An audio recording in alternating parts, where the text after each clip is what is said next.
Imagine un simple mot, un seul surnom, capable de déclencher chez une femme une fascination presque irrésistible. Ce n'est pas de la magie, ni un sortilège ancien, mais la maîtrise subtile d'une psychologie profonde, celle que les stoïciens ont étudiée pour dominer leur propre passion avant de comprendre celle des autres. Marc Aurèle disait que ce qui trouble les hommes, ce n'est pas la réalité elle-même, mais l'opinion qu'ils en ont. Et c'est exactement ici que réside le secret. En choisissant les mots avec une conscience aiguë, tu peux influencer la perception qu'elle a de toi, sans jamais forcer quoi que ce soit. La séduction n'est pas un art de manipulation, mais une pratique de la maîtrise de soi appliquée aux interactions humaines. Épictète insistait sur la distinction entre ce qui dépend de nous et ce qui n'en dépend pas. Appliquer cette philosophie à l'attraction signifie comprendre que tu ne peux contrôler ni les émotions d'une femme, ni son désir. Tu peux seulement contrôler tes gestes, ton langage, la manière dont tu incarnes confiance et authenticité. Et c'est précisément ce positionnement intérieur qui rend un surnom puissant. Il ne s'agit pas d'un mot banal qu'on lance au hasard. C'est une signature de ton énergie, une façon subtile de créer une résonance émotionnelle. Imagine maintenant cette scène. Vous êtes en conversation, légère et naturelle, et tu l'appelles avec ce surnom précis, choisi non pour flatter son ego, mais pour souligner une qualité qu'elle n'ose montrer. Instantanément, son esprit s'active, son attention se concentre sur toi, mais d'une manière qui semble organique, naturelle.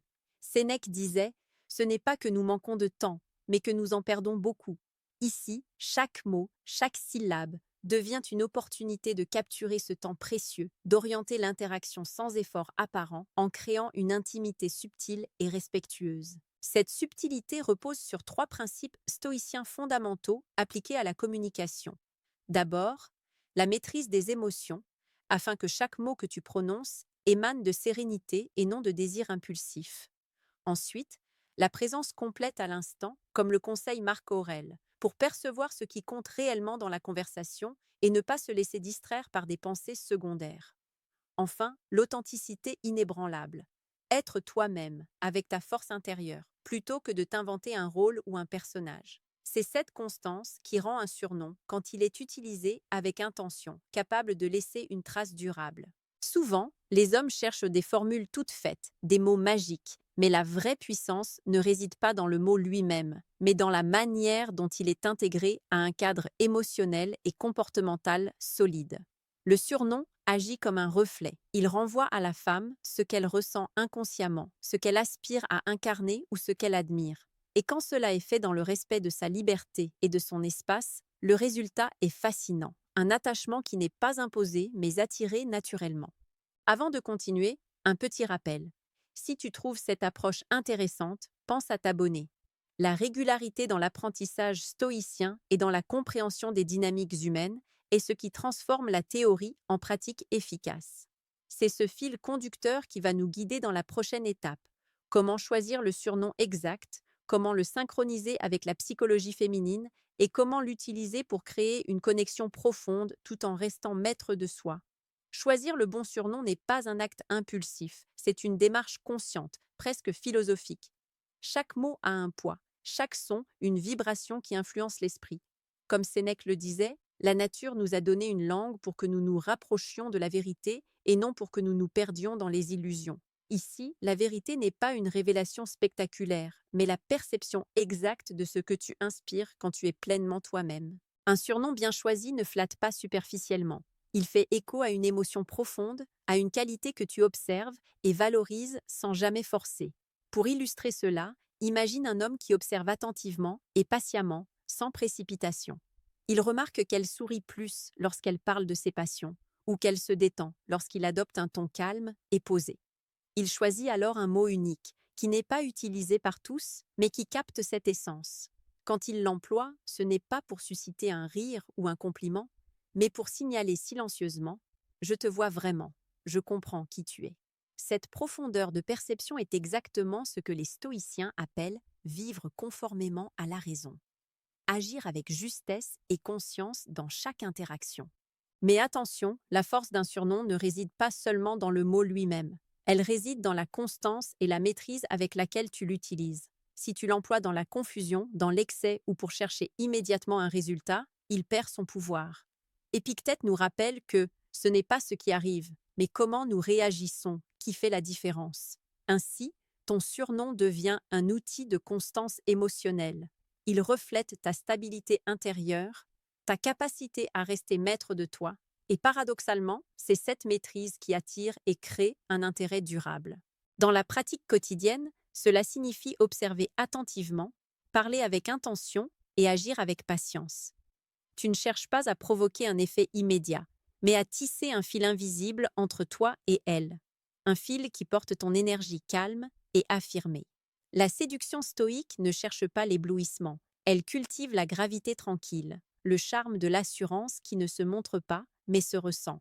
Un simple mot, prononcé au bon moment, devient alors une clé capable d'ouvrir des portes émotionnelles que la superficialité ne peut jamais franchir. À ce stade, tu commences à comprendre la logique derrière ce surnom interdit. Ce n'est pas un secret superficiel, c'est un exercice de discipline intérieure appliqué à la séduction. Chaque interaction devient un terrain d'entraînement stoïque. Tu observes sans juger, tu réponds avec mesure, tu laisses l'espace pour que l'attraction se développe naturellement. Et c'est exactement cette approche qui transforme un mot en obsession, non parce qu'il est magique, mais parce qu'il est chargé de ton calme, de ta confiance et de ta constance. Petite parenthèse, les amis, j'ai créé un manuel complet sur la séduction stoïque. Il t'apprend comment parler avec maîtrise pour créer une vraie attraction. Le lien est en première ligne de la description. Cette pub sera une seule fois dans toute la vidéo et surtout à presque la fin de la vidéo. On continue. Nous allons maintenant voir comment l'utiliser concrètement dans les conversations, comment l'introduire sans forcer et comment chaque syllabe peut renforcer ton charisme silencieux tout en restant totalement naturel. Car c'est dans cette subtilité que réside la vraie puissance. Faire ressentir quelque chose de profond sans jamais pousser, sans jamais tricher. Lorsque tu introduis ce surnom dans la conversation, la clé est le timing et la fluidité. Il ne s'agit pas de l'insérer à chaque phrase, ni de l'utiliser comme un gimmick. Comme Marc Aurèle le soulignait, celui qui vit en accord avec la raison ne se presse pas. Il agit au moment opportun. Dans le contexte de la séduction stoïque, chaque mot a son moment juste. Le surnom apparaît donc au cœur d'une interaction naturelle quand tu as capté son état d'esprit et que tu as établi un terrain émotionnel sûr. Ce n'est pas une technique de manipulation, c'est un outil de perception et de connexion. Concrètement, imagine que vous riez d'une anecdote ou partagez un moment léger. Plutôt que de chercher à amplifier l'effet par des compliments exagérés, tu choisis ce surnom avec précision, subtilement, et la magie se produit. Elle perçoit alors une attention particulière, mais pas envahissante, comme si tu lisais une page de son esprit que personne d'autre ne voit. C'est cette capacité à observer et à répondre avec délicatesse qui crée une fascination silencieuse. Sénèque insistait sur l'importance de la réflexion avant l'action. Il n'y a rien de plus noble que de réfléchir avant de parler et d'agir. Le surnom, dans ce cadre, devient un écho à cette réflexion, un signal de maîtrise intérieure. Il est essentiel de comprendre que l'impact du surnom provient moins de la sonorité que de la charge émotionnelle et de la cohérence de ton comportement. Si tu restes calme, stable et authentique dans toutes tes interactions, ce mot agit comme un ancrage. Chaque fois qu'il est utilisé, il renforce une impression de constance et de profondeur. C'est là que la philosophie stoïque se manifeste pleinement, en restant centré sur ce que tu contrôles, tes actions, tes mots, ton énergie, tu influences le monde de manière subtile mais irrésistible. Et n'oublie pas, la séduction stoïque ne consiste pas à susciter un désir superficiel ou passager, mais à créer une attraction qui naît du respect et de l'admiration. En observant attentivement et en agissant avec mesure, tu permets à la femme de ressentir une connexion authentique. Cette approche transforme un simple surnom en un symbole de compréhension mutuelle, une signature de l'attention que tu portes à ce qu'elle est vraiment.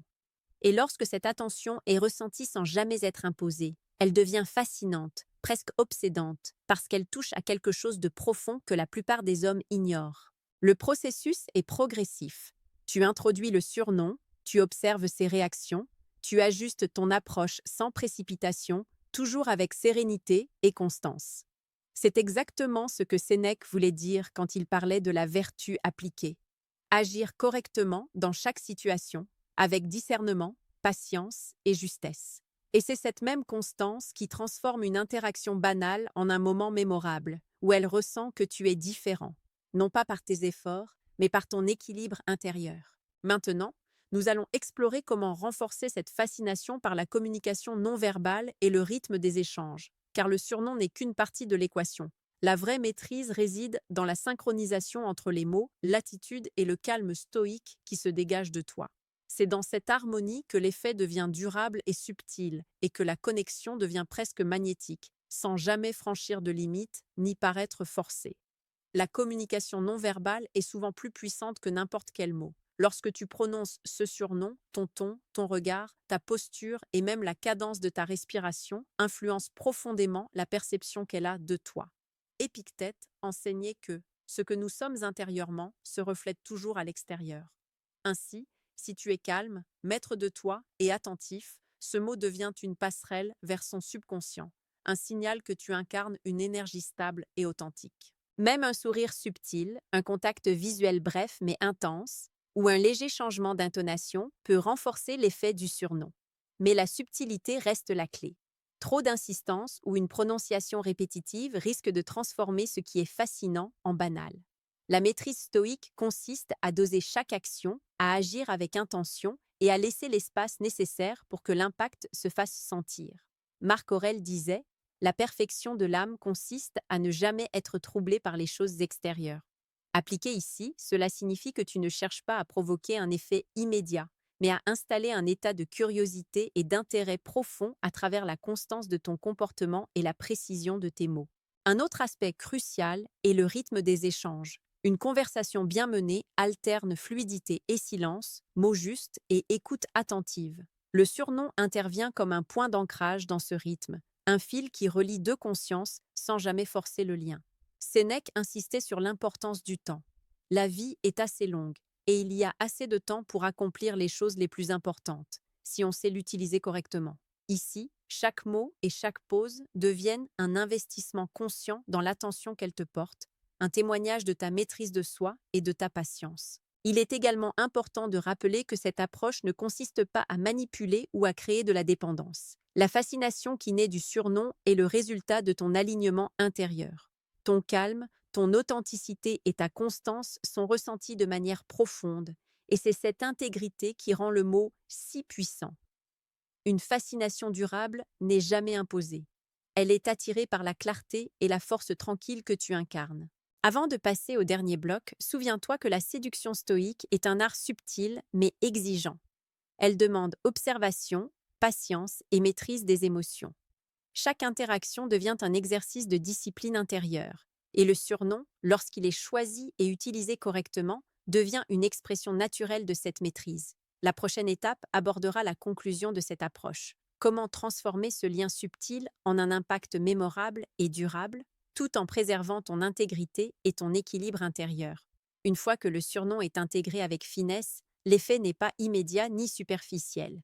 Il s'installe progressivement, comme une empreinte discrète mais persistante dans son esprit. Cette patience et cette constance sont l'essence même de la séduction stoïque. Comme Marc Aurèle l'écrivait, la vraie puissance de l'homme réside dans sa capacité à rester maître de lui-même, quelles que soient les circonstances. Ici, le surnom devient le reflet de cette maîtrise. Il n'attire pas par la pression ou l'artifice, mais par la sérénité et l'authenticité que tu incarnes à chaque instant.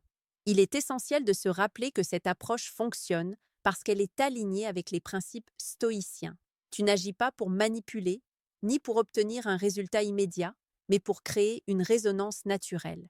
Épictète disait « Ne cherche pas que les événements se passent comme tu le souhaites, mais souhaite que tout se passe comme il se passe et tu seras heureux. » Appliqué ici, cela signifie que tu observes ces réactions sans te laisser troubler et tu adaptes ton comportement en restant calme et cohérent. Le surnom devient alors une extension de ton équilibre intérieur et non un simple mot jeté au hasard. À ce stade, la fascination est subtile mais profonde.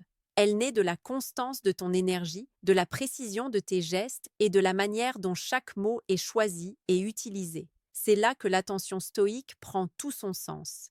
Tu offres une expérience émotionnelle unique, sans jamais forcer, sans jamais franchir de limites, simplement en incarnant ce que tu es et en laissant cette énergie se diffuser naturellement.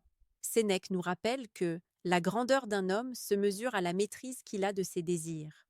Dans ce contexte, Le surnom agit comme un vecteur de cette maîtrise, révélant à la fois ta patience et ton discernement. Petite parenthèse pour ceux qui veulent aller plus loin. J'ai créé un manuel complet sur la séduction stoïque. Il t'apprend comment parler avec maîtrise pour créer une vraie attraction. Le lien est en première ligne de la description. Cette approche approfondie t'apprendra à choisir tes mots, à comprendre les dynamiques psychologiques et à incarner une présence captivante et stable, transformant chaque interaction en un terrain d'observation et de connexion. On continue. Enfin, souviens-toi que le surnom interdit n'est pas un outil de manipulation, mais une expression de ton calme, de ta constance et de ta perception. Chaque mot que tu prononces avec intention, chaque silence que tu laisses, chaque regard posé devient un vecteur de fascination naturelle. En appliquant ces principes stoïciens, tu crées une présence qui attire sans pression, un lien qui s'installe durablement et qui, paradoxalement, donne à l'autre le sentiment de liberté tout en la reliant subtilement à toi.